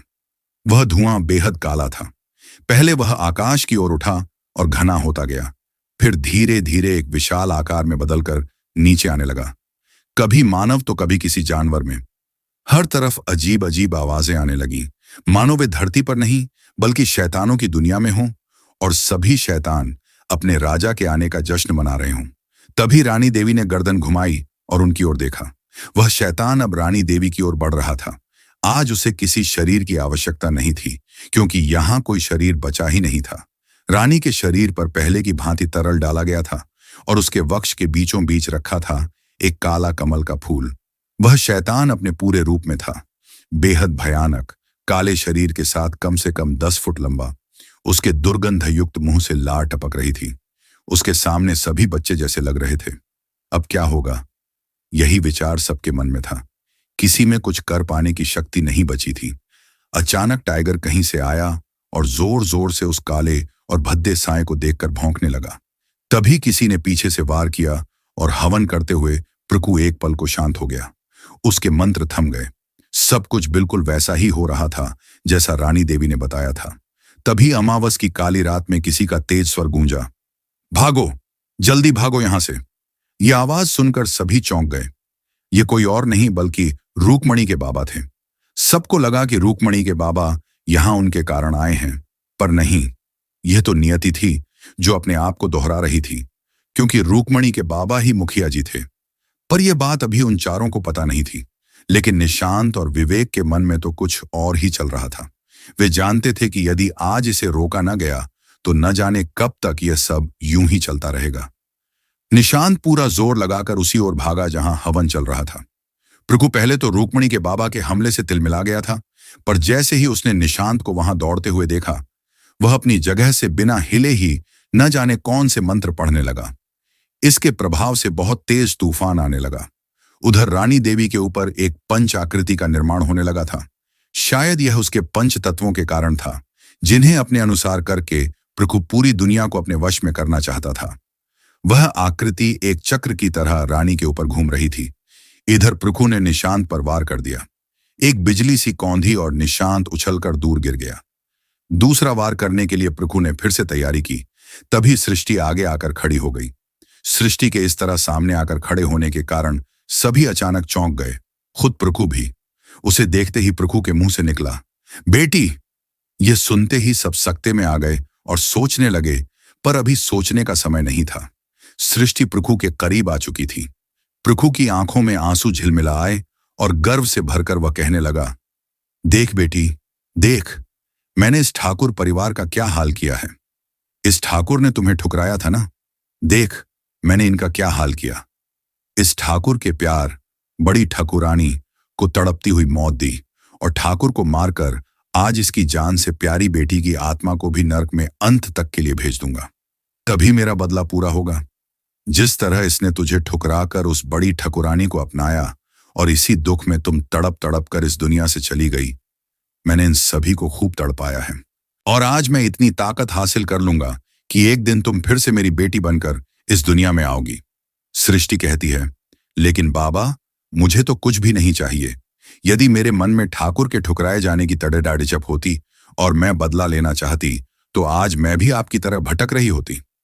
बाबा, जीवन का सुख इसी में है कि हम जैसे आए हैं वैसे ही इस संसार को छोड़ दें और फिर एक नए जन्म के साथ एक नया जीवन शुरू करें। तभी प्रभु जोर से चीखता है, नहीं, ये झूठ है। मैंने तुम्हारा बदला लिया है, अपने अपमान का बदला लिया है, और मैं किसी को नहीं छोड़ दूंगा। इतना कहते ही आकाश में बादलों की भयंकर गड्ढगडाहट होने लगी। आसमान बादलों से ढक चुका था और बिजलियां चारों ओर इस प्रकार चमकने लगीं जैसे अब भी यहीं गिर जाने को आतुर हों, पर पता नहीं किस शक्ति ने उन्हें रोके हुए था। चारों ओर माहौल डरावना हो चुका था। तभी सृष्टि चीख कर कहती है, बाबा, मैं समझ चुकी थी कि मैं प्रेम को जबरदस्ती न तो पा सकती हूं, न ही वश में कर सकती हूं। इसलिए मैंने अपना जीवन फिर से शुरू करने के लिए अपनी देह को छोड़ा था। आप भी मेरी बात मानिए। बदले की भावना से किसी का भी भला नहीं हुआ है, आपका भी नहीं। अपनी हालत देखिए, आप क्या थे और क्या हो गए हैं। तभी प्रभु चीखता है, नहीं, आज मैं अपने उद्देश्य को प्राप्त करने के इतने करीब हूं, अब मैं पीछे नहीं हट सकता। तूने नया जन्म प्राप्त किया है, तू चली जा यहां से, जा, चली जा। और इतना कहते ही उसने पीछे खड़े मुखिया को खींचकर हवन में डाल दिया। उसी समय दूसरी ओर रानी के ऊपर बना पंच चक्र अब पूरी तरह निर्मित हो चुका था। रानी के हाथ पैरों में अजीब सी हलचल होने लगी थी। उसकी आत्मा बेहद कष्ट में थी। सामने वही राक्षस खड़ा था जिसने रानी देवी के सर पर हाथ रखा हुआ था और भाषा में मंत्र का जाप कर रहा था। जैसे ही पृथु फिर से मंत्र पढ़ने लगा, राहुल ने पीछे से आकर उसके हवन में गंगा जल डाल दिया, जिससे हवन की अग्नि शांत होने लगी। पृथु ने अपनी बंद आंखें खोली और जैसे ही राहुल की ओर वार करना चाहा, निशांत ने तालाब से लाए हुए खंजर को पृथु की छाती में घोंप दिया। अचानक दर्द भरी चीखें चारों ओर गूंजने लगी। निशांत ने उस आत्मा के शरीर पर वार नहीं किया था, बल्कि उसे मुक्ति द्वार दिया था। वह इतनी जोर से चीखने लगा कि सभी ने अपने कानों को अपने हाथों से ढक लिया और जो जहां खड़ा था वहीं बैठ गया। तभी अचानक ही रानी देवी के ऊपर घूमता हुआ चक्र रुक गया और चक्र रुकने से वह काला धुआं अब पृथु की ओर घूम गया। वह तेजी से चित्कार मचाते हुए निशांत की ओर बढ़ा, जो पृथु के पीछे ही खड़ा था। तभी विवेक भागकर रानी के माथे पर निशांत द्वारा लाई हुई जड़ी रख देता है। यह सब बहुत तेजी और अचानक से हुआ। तभी हर ओर चीखें तेज गूंजने लगी। रानी के माथे पर जड़ी रखते ही उसके ऊपर रखा काले कमल का रंग बदलने लगा। निशांत जोर से चीखा, भागो सभी यहां से, सभी मेरे पीछे आओ। और सभी निशांत के पीछे भागने लगे। भागते भागते वे उसी तालाब के पास पहुंच गए जहां से वह कुछ देर पहले खंजर और जड़ी लेकर निकला था। जैसे ही सभी वहां पहुंचे, वे यह देखकर हैरान थे कि तालाब का रंग अब बदल चुका था। जल एकदम निर्मल और साफ था, लेकिन सबसे ज्यादा आश्चर्य उन्हें उसमें खिले कमल पुष्प को देखकर हुआ। उसका रंग पवित्रता लिए हुए श्वेत हो गया था। वह तालाब इतना सुंदर लग रहा था कि सभी उसकी सुंदरता में एक क्षण के लिए खो गए। तभी उन्होंने आसमान में कुछ रोशनियां देखीं जो नीचे धरती तक आ रही थीं। धीरे धीरे उनकी संख्या बढ़ने लगी। ऐसा लग रहा था जैसे कोई रोशनी के द्वार से आसमान की ओर जा रहा हो। यह देखकर निशांत के चेहरे पर एक मुस्कान आ गई। उसने सभी को उस तालाब में कूदने को कहा। सभी ने उसकी ओर डर और आश्चर्य से देखा तो उसने आश्वासन दिया, भरोसा रखो और कूद जाओ। सभी उस तालाब में कूद गए। अब उस तालाब का पानी गोल गोल घूमने लगा और थोड़ी देर बाद सब शांत हो गया। अगले दिन निशांत, विवेक, राहुल और नेहा अपने फार्म हाउस में सो रहे थे। और हाँ, ये मत जानने की कोशिश करना कि वे चारों फार्म हाउस तक कैसे पहुंचे। जब कहानी का नाम ही बारिश की वो रात है, तो कुछ बातें यूं ही अंधेरे, बारिश और रहस्य में दबा रहने दो। तभी तो कहानी का असली रोमांच जिंदा रहता है।